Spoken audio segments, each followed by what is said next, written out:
Good afternoon, everyone. Today I want to show you how we load a volumetric concrete truck.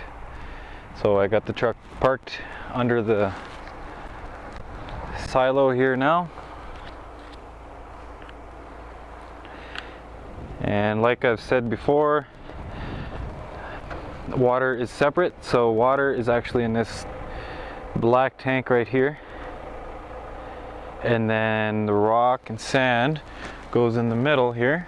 And then the cement powder will be in this back bin right here. And I'm just going to hop up top right now and I'll show you what that looks like from up top. Oh yeah, and don't forget your Tim Hortons when you're loading the truck too. So this is what the top of the truck looks like. We got the hatch here for the cement powder.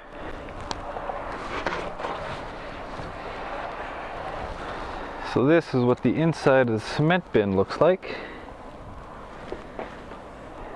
And let me quickly hop up there and open up those lids.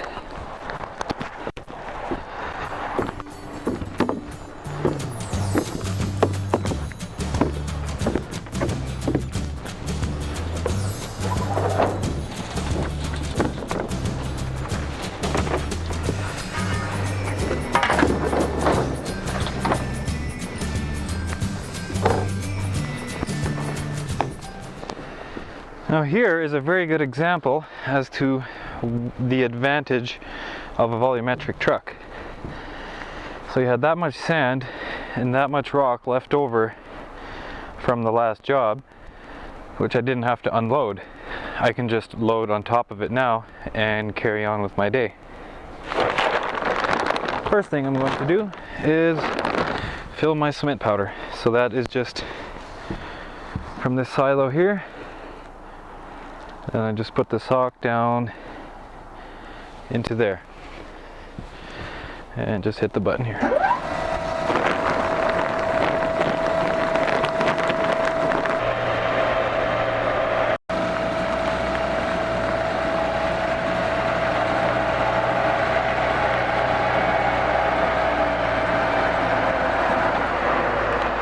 And that right there is how we fill the cement powder.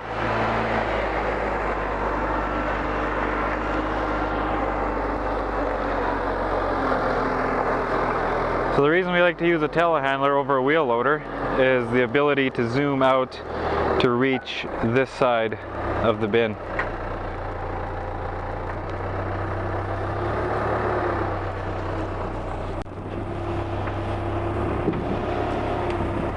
And the reason you're seeing all that steam is because this sand has been heated, as we are still in the cold weather in Canada.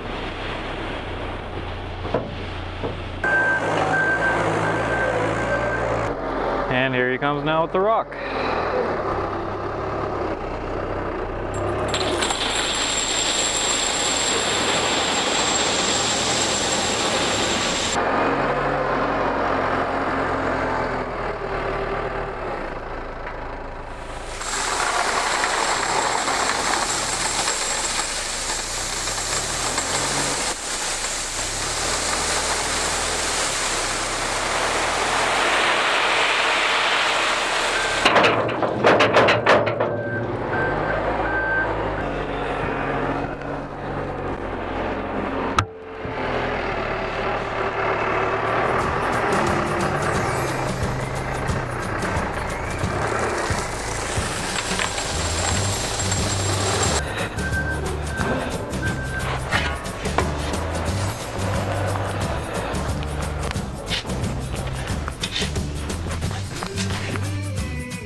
And that there is how we load a truck.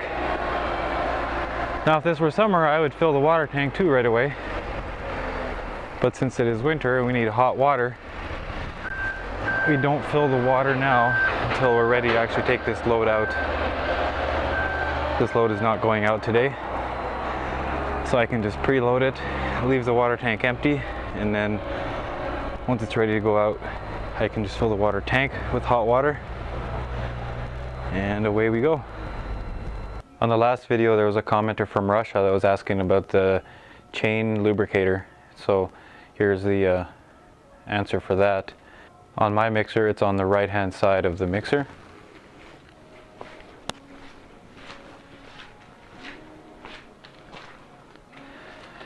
So I have a reservoir up there that I keep my oil in, and then there's just a hose runs down through that hole, and then this here is an air operated valve, so the oil just comes down in here, and then this valve stops it. These are the drippers, which you can adjust here. This hose here, which is connected to the air operated valve.